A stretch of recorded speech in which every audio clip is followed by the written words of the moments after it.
রবিউল আউয়াল মাস, যে মাসের মধ্যে আল্লাহর প্যারা নবী সাল্লাল্লাহু আলাইহি ওয়াসাল্লামকে আল্লাহ এই পৃথিবীর ভুবনে সৃজন করেছেন। সুবহানাল্লাহ। আমি আপনাদের সম্মুখে একটা আয়াত কারিমা তেলাওয়াত করেছি, তার পৃষ্ঠে একটা হাদিস রাসূল সাল্লাল্লাহু আলাইহি ওয়াসাল্লামের ভালোবাসার মর্মান্তে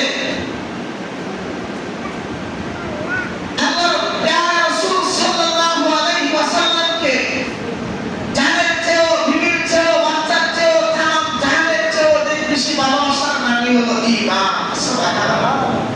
লা ইউমিনু আহাদুকুম হাত্তা আকুনা আহাব্বা ইলাইহি মিন ওয়ালিদিহি ওয়া ওয়ালাদিহি ওয়ান নাসি আজমাইন। সুবহানাল্লাহ। আজমাইন তামাম আছে, তামাম দুনিয়ার মধ্যে যা কিছু আছে সব থেকে রাসূলের ভালোবাসা করতে থাকতে হবে। সুবহানাল্লাহ। এই মাসের মধ্যে আল্লাহর নবী এই পৃথিবীতে আগমন করেছেন। আমার নবী আল্লাহর নবী দোনো জাহানের সরদার প্যারা নবী সাল্লাল্লাহু আলাইহি ওয়াসাল্লাম নূরে মুহাম্মদ আমিনা এই রবিউল আউয়াল মাসের মধ্যে হয়েছেন। আমার ওফাত মুবারক হয়েছে মিলাদুন নবী সাল্লাল্লাহু আলাইহি ওয়াসাল্লাম তার উদযাপন করে। নবীর মিলাদ মানে নবীর জন্ম, আর নবীর ওফাত মানে নবীর পর্দা করার সময়, যাকে নবীর ওফাত মুবারক বলে।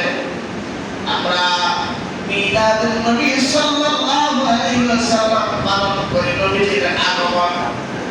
যে নবী আগমন তাহলে আমার আল্লাহ আসমান বানাইতেন না, জমিন সৃষ্টি করতেন না, লৌহ বানাইতেন না, কলম বানাইতেন না, জাহান্নাম বানাইতেন না, জান্নাত বানাইতেন না, কোনো কিছু আমার আল্লাহ বানাইতেন না। ওই নবীর উসিলায় তামাম জাহান সৃষ্টি করেছে।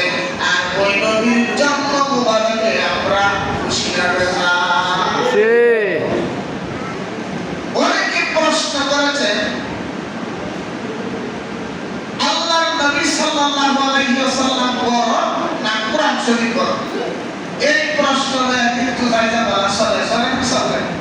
অনেকে এই প্রশ্ন করে বসে যে নবী বড় না কোরআন শরীফ বড়? এটা আমরা আজকে কোরআন দ্বারা করে দিব। সুবহানাল্লাহ। এটা একটা সমাধান ইনশাআল্লাহ হবে।